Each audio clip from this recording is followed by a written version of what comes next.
자, 우리가 붙잡을 언약의 말씀의 제목은 성도가 해야 할 영적 싸움, 스피리추얼 워. 자, 1517년 종교개혁을 시작한 마틴 루터가 영적 싸움에 대해서 이렇게 말했어요. 개, 멍멍 짖는 개 아시죠? 이 개와 마귀는 우리가 엎드리면 도망간다. 왜 그러냐면 개는 돌을 줍는 줄 알고 도망가고 마귀는 우리가 기도하는 줄 알고 도망간다. 이렇게 말했습니다. 모든 성도가 반드시 해야 할 영적 싸움에 대해서 성경적인 이해가 필요합니다. 먼저 서론인데요. 오늘 본문 말씀은 세상이 절대로 알 수도 없어요. 할 수도 없습니다. 그런데 구원받은 성도라면 누구나 할 수 있는 영적 싸움에 대해 말씀하고 있습니다. 첫 번째로 먼저 영적 싸움의 방법에 대해서 말씀합니다. 에베소서 6장 10절 끝으로. 자, 이 말씀은 마지막으로 이런 뜻이 아니에요.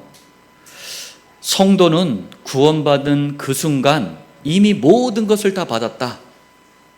그런데 마지막으로 해야 될 딱 한 가지 할 일이 있다. 그 얘기예요. 성도가 해야 할 딱 한 가지 일이 있다. 그게 끝으로 이 말입니다. 또 6장 10절에 너희가 주 안에서와 그 힘의 능력으로 강건하여지고. 영적 싸움은 우리 힘으로는 할 수 없어요. 세상 임금 행세를 하는 사단 마귀를 박살내셨고, 그리고 지금도 사탄이 벌벌 떠는 이름이 있습니다. 그게 그리스도예요. 그리스도께서 주시는 힘 가지고 하는 겁니다. 그래서 영적 싸움은 쉬운 거예요. 또 6장 11절 마귀의 간계는 아주 간산 꾀죠. 능히 대적하기 위하여 하나님의 전신갑주를 입으라. 전신은 우리 온몸을 얘기하는 거잖아요. 갑주는 갑옷하고 투구, 그걸 갑주라 그래요. 그러니까 사단이 악한 꾀를 쓰면서 속이니까 사탄과 영적 싸움을 하려면 온몸에 갑옷을 입고 투구를 쓰고 하래요. 이 더운 날 큰일 났네. 갑옷 입고 투구 쓰려면 큰일 났네. 무슨 말입니까? 성령 충만, 그리스도 충만, 말씀 충만해야 영적 싸움에 승리할 수 있다는 얘기예요. 두 번째입니다. 영적 싸움의 대상이 누구인지도 말씀합니다. 에베소서 6장 12절 우리의 씨름은 혈과 육을 상대하는 것이 아니요. 여러분, 눈에 보이는 사람하고요 싸우잖아요. 나도 죽고 남도 죽여요. 우리 남편이 너무 속을 썩여. 그 계속 싸우잖아요. 서로 죽이는 거야. 우리 자녀들이 너무 속삭여. 계속 싸우잖아요. 서로 죽이는 거예요. 자, 6장 12절 통치자들과 영적 싸움의 대상이래요. 통치자들. 자, 영적 싸움은 한 나라를 통치하는 대통령 있잖아요. 그 말은 하여튼 더럽게 많어. 이 국회의원들. 이 정치인들 배후에 사단이 역사를 한대요. 사단이 정치인들 배후에서 자꾸 역사하니까 국민이 어려움을 당하는 거예요. 또 6장 12절에 권세들과 영적 싸움은 경제, 이 돈을 주름잡고 있는 경제인들 배후에 역사하는 사탄과의 싸움이래요. 사탄이 경제인들에게 역사하니까 경제가 자꾸 흑암 쪽으로 흘러가는 거예요. 여러분, 정치인들, 경제인들, 연예인들, 탤런트, 가수, 영화배우, 일반 시민들 할 것 없이요. 수많은 사람들이 귀신 들려 점치고 굿하는 무당들, 점쟁이들을 찾아다니거든요. 이 사람들한테 가는 돈이 한 해, 매해마다 수조 원이에요. 경제가 흑암 쪽으로 자꾸 가니까 어려울 수밖에 없는 겁니다. 또 6장 12절 이 어둠의 세상 주관자들과 영적 싸움은 세상을 어둡게 만드는 사람들이 있어요. 폭력, 마약, 전쟁, 온갖 범죄 조직, 이런 이 배후에서 사단이 일을 한대요. 그러니까 사람들을 자꾸 고통스럽게 하는 거예요. 또 6장 12절 하늘에 있는 악의 영들을 상대함이라. 자, 대한민국, 지금 미국, 그나마 교회들이 남아있는 두 나라예요. 유럽 싹 다 몰락해버렸어요. 자, 그런데 이단, 사이비, 종교, 이게 하늘에 있는 악의 영들이에요. 무슨 얘기입니까? 사단이 이단, 사이비, 종교를 자꾸 퍼뜨리고 이것에 사람들을 갖다가 현혹시키고 그 사단과 싸워야 된다는 얘기입니다. 자, 이러한 영적 싸움에서 승리하고 영적 싸움을 지속할 수 있도록 모든 성도는 이것부터 해야 돼요. 5가지 부분의 영적 싸움에서 승리해야 됩니다. 그러니까 이 5가지가 안 되니까 본문의 이 말씀이 나하고 별로 상관없다고 생각을 해요. 상관없는 얘기가 아니잖아요. 우리가 이 속에서 살아가고 있잖아요. 5가지 부분 꼭 오늘 영적 싸움에 승리하는 문을 여시길 바랍니다. 자, 본론 첫 번째입니다. 가장 중요한 한 사람 한 사람, 곧 개인이 해야 할 영적 싸움이 있습니다. 뭐냐면요, 첫 번째, 아직도 이게 남아있어. 복음과 아무 상관없어요. 아니, 오히려 복음을 막고 있는 게 있습니다. 그게 옛 체질과 습관이에요. 이거 그리스도 예수 이름 가지고 영적 싸움해야 됩니다. 성경의 예를 들면 구원받은 이스라엘 백성이 광야, 말이 광야이지 사막입니다. 사우디아라비아 서쪽, 북쪽, 서북부 사막을 40년 동안 빙글빙글 돌았어요. 그런데 옛 체질과 습관 때문에 어마어마한 고생을 합니다. 사막 때문에 고생하지 않았어요. 왜? 낮에는 에어컨 틀어주셨거든. 구름기둥. 밤에는 히터 틀어주셨어요. 불기둥. 사우디아라비아가요, 이게 기온, 밤과 낮에 기온 차이가 많이 날 때는 70도까지 차이가 나요. 사람이 살 수가 없는 사막이야, 그게. 그러니까 낮에는 너무 더우니까 구름기둥으로, 밤에는 너무 추우니까 불기둥으로.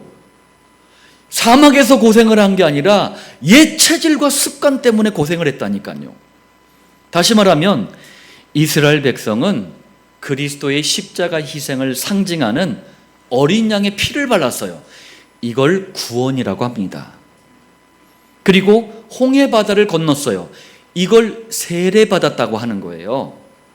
그런데 이런 엄청난 축복을 받아놓고도 옛 체질과 습관 때문에 하지 않아도 될 고생을, 그것도 사막 한복판에서 40년 동안을 한 거예요. 두 번째, 그렇다면 영적 싸움을 해야 될 이 옛 체질과 습관 도대체 뭡니까? 첫 번째가 원망이에요. 전에도 한번 말씀드렸는데 성경 66권 중에서 원망이란 단어가 가장 많이 나오는 성경 1위 민수기 11번입니다. 2위 출애굽기 7번이에요. 그런데 출애굽기, 민수기는 다 언제 쓰여진 성경이에요? 이 광야 생활 40년 동안 쓰여진 성경이에요. 초대교회 스데반 집사가 사도행전 7장 38절에 광야 생활 40년을 광야교회라고 그랬어요. 그렇다면 광야교회 다니면서 이스라엘 백성이 제일 많이 한 게 뭐라는 얘기예요? 원망이라는 얘기예요. 원망과 영적 싸움에 될 이유는 이 원망이요, 여호와께로부터 오는 모든 축복을 막아버려요. 두 번째가 불평입니다. 불평은 모든 것을요, 좋지 않았던, 아니 너무나 힘들었던 과거로 돌아가게 하는 힘이 있어요. 대단하다니까요. 조심해야 돼요. 불평과 영적 싸움을 해야 될 이유는 불평이요, 여호와의 인도를 받지 못하도록 만들어요. 세 번째, 짜증입니다. 더울 때 많이 짜증나시죠? 그런 짜증이 아니에요. 짜증은 감사를 사라지게 만드는 능력이 있습니다. 성경의 예가 바로 만나예요. 이스라엘이 만나를 먹다가 이게 맞나? 하면서 막 먹었대요. 자, 한번 보겠습니다. 출애굽기 16장 31절에 이스라엘 족속이 그 이름을 만나라 하였으며 가시같이 희고, 가시가 그 미나리과에 속하는 고수풀 아시죠? 고수풀 씨라고 합니다. 제가 배최 두 집사님들 때문에 고수씨 맛을 알게 됐어요. 맛있더라고요. 의외로 먹어보니까. 자, 그리고 맛은 꿀 섞은 과자 같았더라. 이스라엘 사람들은 아주 맛있다는 것을 표현할 때는 꿀 같대요. 그러니까 대단히 맛있었던 거야. 최초로 그것도 사막 한복판에서 만나를 봤을 때 이스라엘 백성들이요, 여호와 하나님 감사합니다, 여호와 하나님 감사합니다, 이거 수백 번 더 했을 거야 아마. 그런데 시간이 흐르면서 슬슬 짜증이 나기 시작하니까 만나한테 시비를 걸어요. 만나한테 시비를 거는 건 누구한테 거는 거예요? 여호와께 거는 거예요. 민수기 11장 6절, 이제는 우리의 기력이 다하여 이 만나 외에는 보이는 것이 아무것도 없도다. 아이고, 먹을 것이라고는 만나밖에 없고 맨날 만나만 먹으니까 입맛도 없고 힘도 없다, 짜증난다, 그런 말이에요. 그러다가 이제 제대로 짜증을 냅니다. 민수기 21장 5절, 우리 마음이 이 하찮은 음식을 싫어하노라. 여러분들, 이게 제어가 안 돼요. 어마어마한 하나님의 인도를 상징하는 이 만나, 생명의 양식을 상징하는 이 만나를, 아이고 보잘것없는 만나, 이제 보기만 해도 생각만 해도 짜증난다, 이러고 있는 거예요. 짜증과 영적 싸움을 해야 될 이유는, 짜증은요 여호와께 대한 감사를, 참된 감사를 사라지게 만들어 버려요. 네 번째, 거역입니다. 거역은요 여호와의 뜻, 지시, 명령, 자, 이런 모든 것들이 담긴 것을 여호와의 말씀이라 그래요. 그게 성경입니다. 성경을 따르지 않고 자꾸 무시하는 걸 거역이라 그래요. 지금도요 교인들 보면은 하여튼 특기가 거역이야. 여호와의 말씀이 선포되는 강단 말씀을요 내 입맛대로, 내 기분대로, 내 입장대로 그렇게 받아요. 이걸 이용해 먹는다라고 하는 거예요. 악용한다고 하는 거예요. 다시 말하면 전능자 여호와의 말씀을 내가 듣기에 조금 불편해, 그럼 버려버려. 내가 조금 마음에 들어, 그러면 그걸 또 이용해. 그거는 말씀 만든 게 아니에요. 내 기분하고 상관없이 말씀이니까 받는 거예요. 언약이니까 붙잡는 거예요. 거역과 영적 싸움을 해야 될 이유가 뭐냐면, 거역은 여호와의 말씀을 언약으로 붙잡으면 성취가 되잖아요. 이 체험을 절대로 할 수 없도록 만들어요. 다섯 번째, 우상 숭배입니다. 먼저 우상이 뭡니까? 그리스도를 놓치게 만드는 거, 뭐든지 그리스도가 아닌 거, 그리스도보다 높아진 모든 것을 우상이라 그래요. 잘 생각해 보시길 바랍니다. 그런데 이 우상 숭배 배후에는 그리스도께 가야 될 경배, 영광, 예배, 모든 것을 가로채려는 사탄이 역사하고 있어요. 그 배후에서. 그러니까 이거 주의해야 되는 거예요. 마태복음 4장 1절로 10절에 대표적인 사탄의 우상 숭배 전략이 나타나 있습니다. 4장 3절, 이 돌들로 떡덩이가 되게 하라. 여러분, 육신이 굶주리면 뭐가 제일 필요합니까? 떡이에요. 무슨 말이냐? 사탄은 우리의 육신적인 필요를 너무 잘 알아요. 그래가지고 그걸 가지고 유혹을 하는 거예요. 왜? 영적인 것을 빼앗으려고. 당장 주일 예배보다 돈 버는 게 좋아, 일하는 게 좋아, 시험 준비하는 게 좋아. 왜? 이게 더 훨씬 더 필요하다고 이렇게 느껴지잖아요. 그런데 한두 번 그걸 갖다 허용해 버리잖아요. 회복하려면 2배, 3배, 아니 그것보다 더 많은 고생을 해야 돼요. 영적인 것은 한 번 허물어지면은요, 그거 다시 세우는데 시간이 더 걸려요.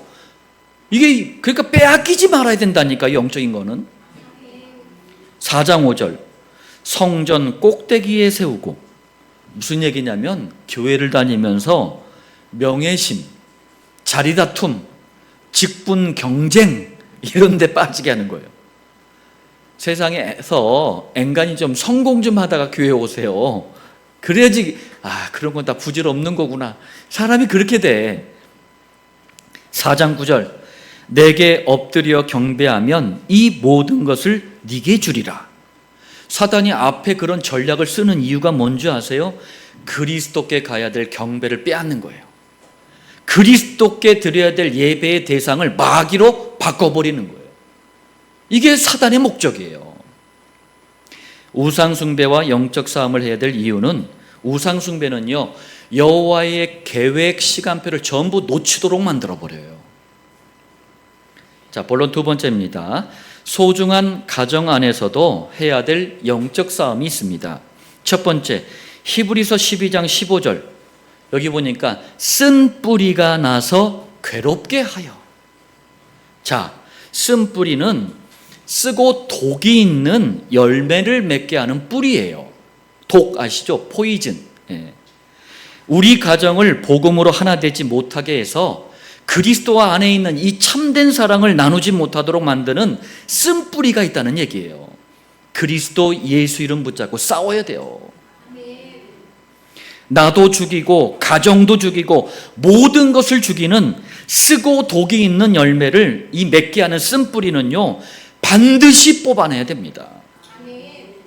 두 번째, 그렇다면 가정 안에서 영적 싸움을 해야 되는 쓴뿌리가 도대체 뭘까요? 이런 가정이 있어요. 여호와의 말씀을 대충 창세기 3장이 그래서 터졌어요. 별로 중요하지 않게 생각하는 이걸 불신앙이라 그래요. 불신앙은요 성령님의 인도를 받지 못하게 만드는 쓴뿌리예요. 그러니까 이 말씀을 불신앙하는 가정은 성령님의 인도를 못 받는 거예요. 그러면서 기도 제목은 뒤있다 많어. 인도를 못 받는데 기도 제목 많으면 뭐해? 또 부부 사이에 자녀 사이에 습관적인 다툼, 갈등도 쓴뿌리예요. 이러면 평안할 수가 없습니다. 또 가정을 심각하게 파괴하는 이 폭언, 폭력도요 쓴뿌리예요. 그리고 가정에 가난과 경제 위기를 불러오는 게으름, 나태는 게으름하고 똑같은 말이에요. 이 무기력함, 이거 쓴뿌리입니다. 그리스도 예수 이름 가지고 싸워야 된다니까요. 이래 보니까 후진국은 먹고 살 길이 막막하니까 죽어라 이래. 선진국은 또 경쟁이 심하니까 또 죽어라 이래. 어정쩡한 나라들 있잖아요. 일본이 요즘 맛이 많이 갔어. 일본, 막 한국, 중국 이런 나라들은요 뭐 배고프지는 않아. 그렇다고 뭐 막 대단하지도 않아. 그러니까 적당하니까 우리 젊은 세대가요 뭔가 길을 잃어버렸어. 영적으로 뭔가가 막 자꾸 눌리니까 게으름, 나태, 무기력함 이것 때문에 일을 안 하려고 그래요. 또 부부가 서로에게, 부모가 자녀에게, 자녀가 부모에게, 그리고 자녀들끼리 서로 상처를 주고받는 것도 쓴뿌리입니다. 여러분들 마음속으로 한번 따라해 주시기 바랍니다. 상처는 주지도 말고 받지도 말아야 한다. 본론 세 번째입니다. 가문을 위해 해야 할 영적 싸움이 있습니다. 이 가문이라는 게 뭐냐면 아버지 쪽 혈통을 중심으로 이루어진 가족들의 공동체를 가문이라 그래요. 그러니까 아버지 중심으로 이루어진 거예요. 자, 그런데 대한민국의 모든 가문은 이 나라에 기독교가 들어오기 100년 전까지만 해도요 복음과 단 한 가문도 아무 상관이 없었어요. 오히려 모든 가문이요, 대한민국의 모든 가문은 후손들에게 사단이 가장 크게 역사하는 제사, 미신, 우상, 종교를 대물림시키는 통로였어요. 그래서 우리 5천년 찬란한 문화 웃기지 말라 그래요. 사단의 역사를 대물림하는 통로였다니까요. 지금 그 주보에 전통 문화로 알고 있는 1년 12달 세시 풍속 그거 올려놓고 있잖아요. 읽어보신 분들은 아마 깜짝 놀랄 거예요. 우리가 대수롭지 않게 1월 달에 뭐하고 2월 달에 뭐하고 3월 달에 뭐한 그게 다 귀신을 섬기는 거였어. 그거 제가 꾸며낸 얘기가 아닙니다. 민속 대사전에도 나오고 전통 문화 대전에도 나오고 다 나와 있는 얘기들이에요. 대한민국이 1년 내내 귀신에게 잡혀 있었던 거예요. 두 번째, 마귀가 좋아하는 이런 일을 하다 보니까 가문들마다 특이한 영적 대물림이 생겨난 거예요. 영적 싸움해야 될 특이한 영적 대물림, 어떤 게 있는지 보겠습니다. 귀신 들린 무당, 또 귀신 들려 덤치는 점쟁이, 스님, 막 이런 분들, 가문에 이런 분들 있는 가문이 있거든요. 그러면 반드시 자녀 중에 무당, 점쟁이, 스님이 나와요. 이게 특이한 영적 대물림이에요. 또 단명, 빨리 죽는 거죠. 단명하는 가문은 어떤 약을 쓰고 의사를 동원해도 단명해요. 어느 가정에는 5남매가 있는데 그중 4남매가요 50세가 되면 시름시름 앓다가 죽어. 딱 한 사람, 예수님 믿는 딸만 지금까지 살아있어요. 또 알코올 중독, 마약 중독, 도박 중독, 게임 중독, 뭐 이런 등등등 다양한 중독도 반드시 대물림됩니다. 그렇게 싫어하던 아버지의 그 싫어하던 그게, 어머니의 그렇게 싫어하는 그게 또 대물림되는 거예요. 불치병, 난치병, 희귀병이 이게 현장에서 우리가 복음 전하다 보면은요 몇십만 명, 몇백만 명 중에 한 명 걸리는 병, 이게 불치병, 난치병, 희귀병이잖아요. 이거요 후손에게까지 계속 대물림되는 가문이 있어요. 특이한 영적 대물림의 현상이에요. 또 신앙도 마찬가지입니다. 여러분, 신앙이 그래도 중요해요. 교인들이 종교 생활을 하잖아요. 그럼 가문 전체에 나쁜 영향을 끼쳐요. 특히 신비주의 신앙은 가문 전체를 영적으로 육적으로 병들게 만들어버려요. 그리고 그게 자녀에게 대물림돼 버려요. 이 외에도 너무나 많은 특이한 영적 대물림이 있어요. 영적 싸움으로 해결해야 됩니다. 본론 네 번째예요. 우리 산업하는 우리 산업인들은 이 말씀을 좀 잘 들어야 되겠습니다. 산업, 경제, 돈이잖아요. 이걸 위해서 해야 될 영적 싸움이 있어요. 첫 번째, 고질적으로 가난과 부채, 남에게 빚을 지는 걸 부채라고 하지 않습니까? 부채, 이거 방치하면 안 돼요. 영적 싸움으로 끝내야 될 과제, 숙제예요. 가난과 부채는 미덕이 아닙니다. 오히려 사탄이 경제를 통해서 역사하는 통로가 돼버려요. 사람이 어렵다 보면은요, 아까 육신적인 필요 가지고 영적인 것을 빼앗아 버리잖아요. 사단이 그런 일을 벌인다니까. 이유를 알고 왜 가난한지, 왜 부채가 있는지 바르게 진단해서 영적으로는 싸우고 육신적으로는 빠져나오는 준비를 자꾸 해야 돼요. 우리가 복음의 경제, 빛의 경제를 기도하는 것은 사탄이 잡고 있는 흑암 경제와 영적으로 싸우는 거예요. 두 번째, 그리고 영적 싸움 이전에 규모, 굳이 좀 표현하자면 계획성이라고 하죠. 규모가 없는 경제관부터 바르게 고쳐야 돼요. 자, 이게 무슨 말이냐면 너무 구두쇠처럼 그러잖아요. 그러면은 그 불쌍한 사람이야. 사람이 쓸 땐 쓰고 그래야지. 누림이 없잖아요. 반대로 내 형편이나 처지는 그게 감당이 안 되는데 너무 심하게 지출해, 낭비를 해. 그러면 경제가 힘든 거예요. 홈쇼핑에서 갑자기 매진 임박 막 이러면 막 흥분해. 난 지금 당장 돈이 필요한데. 그러면 안 되잖아요. 알맞은 쓰임새, 알맞은 저축, 알맞은 투자, 뭐 등등등 규모가 있는 경제관을 가져야 돼요. 우리 그루터기들도 이걸 잘 들어야 돼요. 돈만 생기면 무조건 막 쓰고 보는 이 그루터기들 있을지 모르겠어요. 한 반 명 있을까 말까 하네 지금. 근데 그거 어렸을 때부터 바로 잡아야 돼요. 어른이 돼도 그러면은요 돈만 생기면 무조건 써버려요. 그럼 가난해지는 거예요. 규모가 없어져 버려요. 자, 그리고 산업 선교라는 큰 비전은 우리가 가져야 돼요. 그런데 마음은 항상 낮은 데서부터 시작을 하세요. 그럼 여러분 실망을 안 해요. 낙심을 안 해요. 마음은 항상 낮게 가지세요. 이게 무슨 얘기냐면은 세상에는요, 그래요. 세상 사람들은 어느 직업이 좋다, 뭐 나쁘다, 뭐 어떤 일이 좋다, 뭐 돈을 많이 번다, 나쁘다. 다 나름대로 평가하는 기준이 있어요. 그러나 성도에게는요, 어떤 일이든 좋습니다. 복음과 기도와 전도의 비밀이 담겼다면 그 일은 여호와께서 보실 때 항상 최고의 일이에요. 이걸 여러분들 명심하세요. 우리 그루터기들 주눅들 필요가 없어요. 이 세 가지 비밀이 담겨 있다면 내가 하는 일, 내가 하는 공부, 내가 하는 기능 모든 게 최고의 일이에요. 아무리 작아 보이는 일도 여호와의 손에 붙잡히면 최고의 가치, 최고의 축복이 되는 거예요. 성경과 교회사가 이걸 증거하고 있잖아요. 산업인들이 전부 이 비밀을 가졌던 거예요. 또 세 번째입니다. 올바른 헌금 회복은 산업 회복을 위해 해야 될 영적인 싸움이에요. 자, 이게 무슨 말이냐면 헌금이라는 게 뭡니까? 모든 부와 경제가 여호와께로부터 온다는 신앙 고백이에요.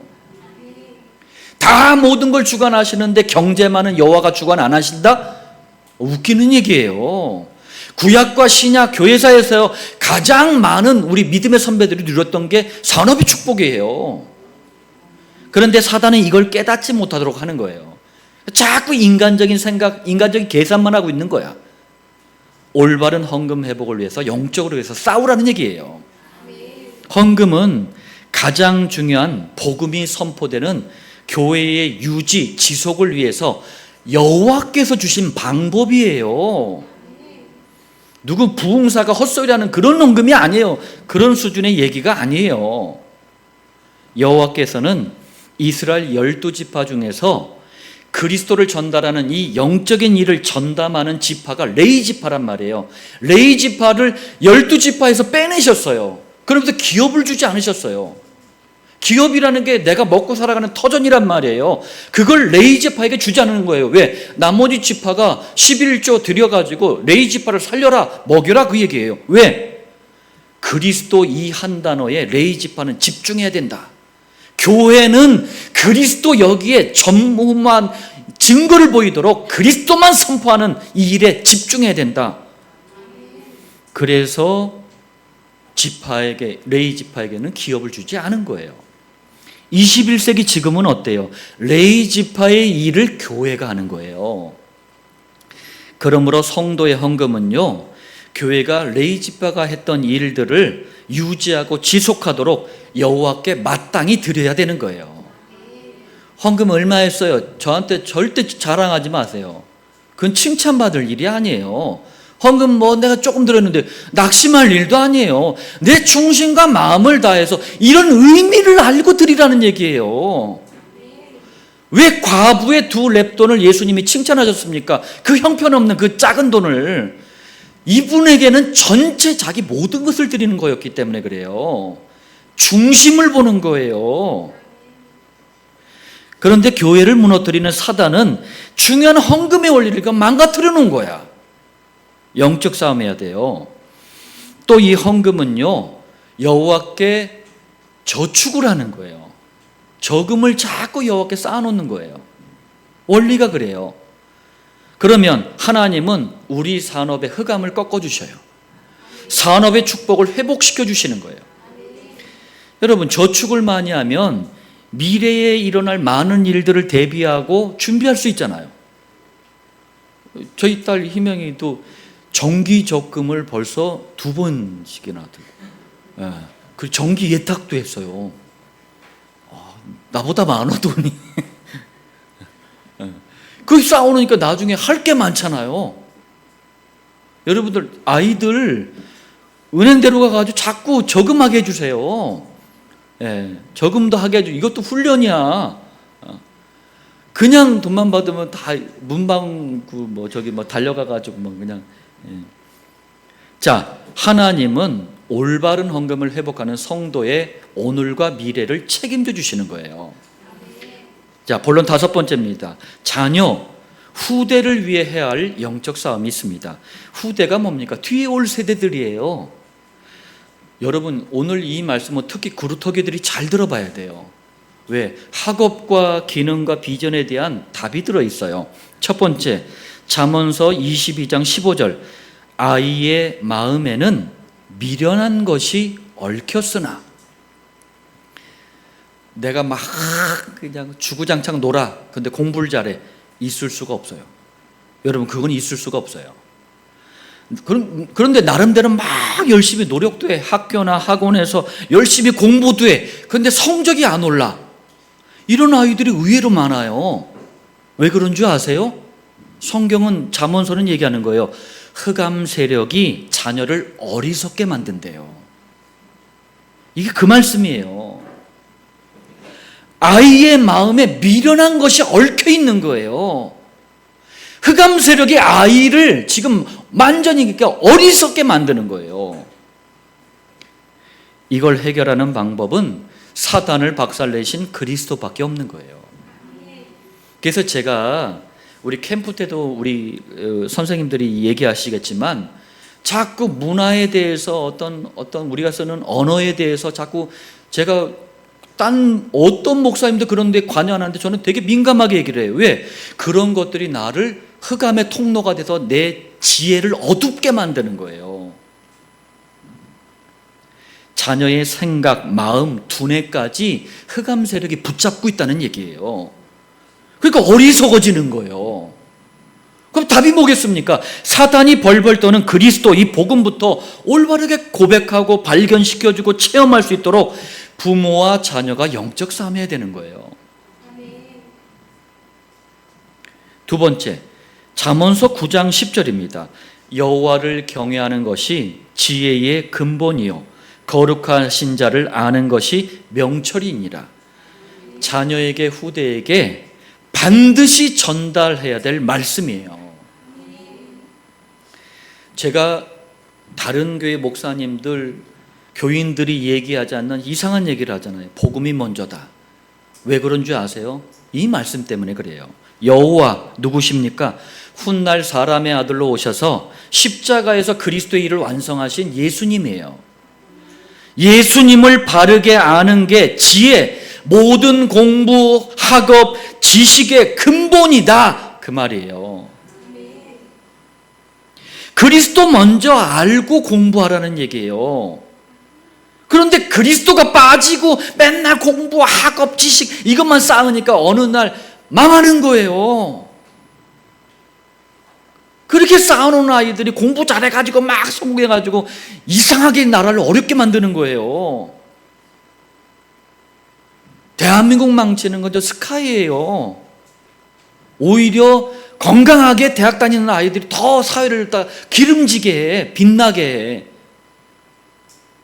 흑암은 똑똑하다고 꺾이는 게 아니에요.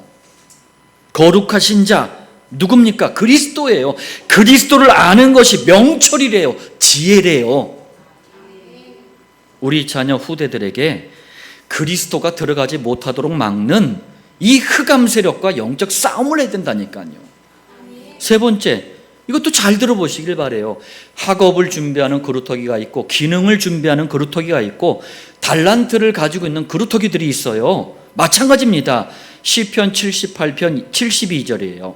그가 그들을 자기 마음에 완전함으로 기르고 그의 손에 능숙함으로 그들을 지도하였도다.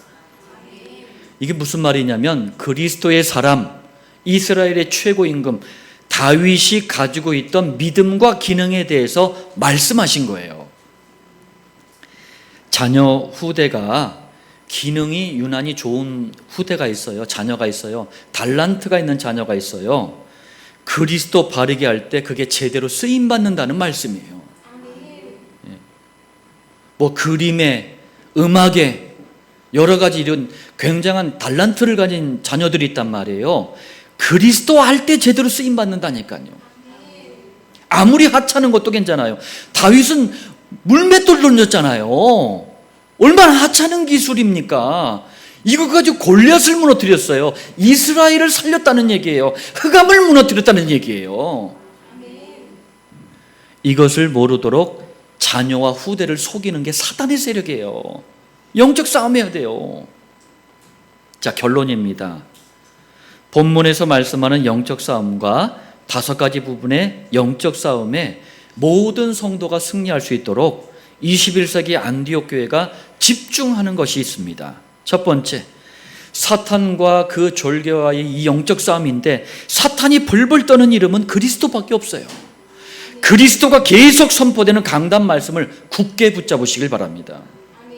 두 번째, 영적 싸움을 할 수 있는 힘, 그게 성령 충만, 그리스도 충만, 말씀 충만이에요. 이걸 회복하고 누리는 시간은 정시기도밖에 없습니다. 세 번째, 그리스도 이 복음과 기도와 전도의 축복이 선포되는 장을 목장이라고 하잖아요.